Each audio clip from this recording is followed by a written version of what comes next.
10th convocation day. अल्हम्दुलिल्लाह 80 students में से 56 स्टूडेंट्स पास हुए, जिसमें से 35 से 40 स्टूडेंट्स फर्स्ट डिवीजन पास हुए। अल्हम्दुलिल्लाह 3 बच्चे 100 आउट ऑफ 100 लेकर आए कॉलेज में। और मेरा मेन जो एम है वो है लड़कियों को तालीम दिलाना, एजुकेशन अवेयरनेस जो है वो करना है, ताकि ज़िंदगी में कामयाब रहे हो। और सबसे बड़ी चीज़ हमारी सोसाइटी को हेल्दी अगर बनाना है, अच्छी बनाना है और इकोनॉमिकली डेवलप करना है, तो एजुकेशन इम्पॉर्टेंट है, उसका डेवलपमेंट ज़रूरी है।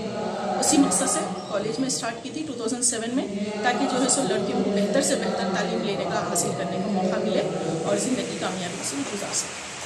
टोटल कितने बच्चों को आज आपके? टोटल 80 स्टूडेंट्स थे, जिसमें से 56 स्टूडेंट्स पास हुए।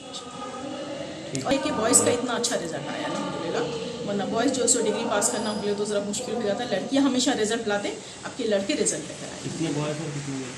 30 बॉयज़ हैं इसमें से, 26 गर्ल्स। देखिए, इल्म हासिल करने के बाद अपने वालिदैन को नज़रअंदाज मत कीजिए।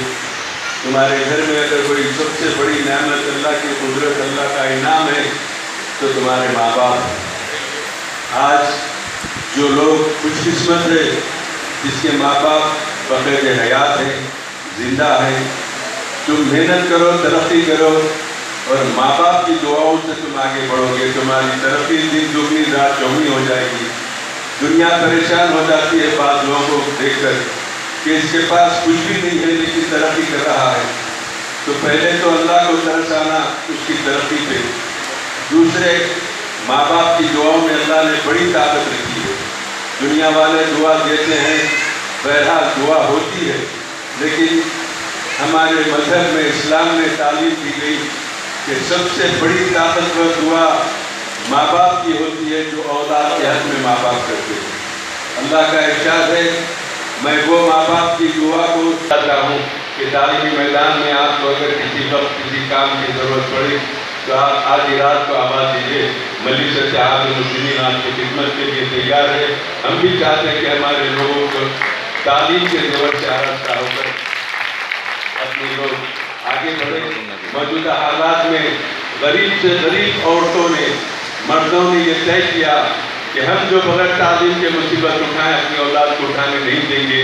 वो भी तालीम की तरफ राग़िब हो रहे हैं। हमारी रियासती हुकूमत नसीब मिल्लत असदुद्दीन ओवैसी साहब और अकबरुद्दीन ओवैसी साहब के कहने पर रिहायशी स्कूल खोले हैं, रेजिडेंशियल स्कूल।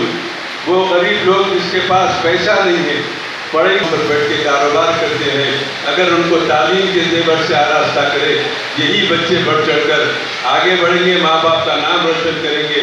पता नहीं कौन सी लड़की या कौन सा लड़का ऐसी तरक्की करे कि हैदराबाद के अवाम को भी फ़ख्र हो उसकी तरक्की पर, और वो मुल्क में अपना नुमाया मुकाम पैदा कर सकती है।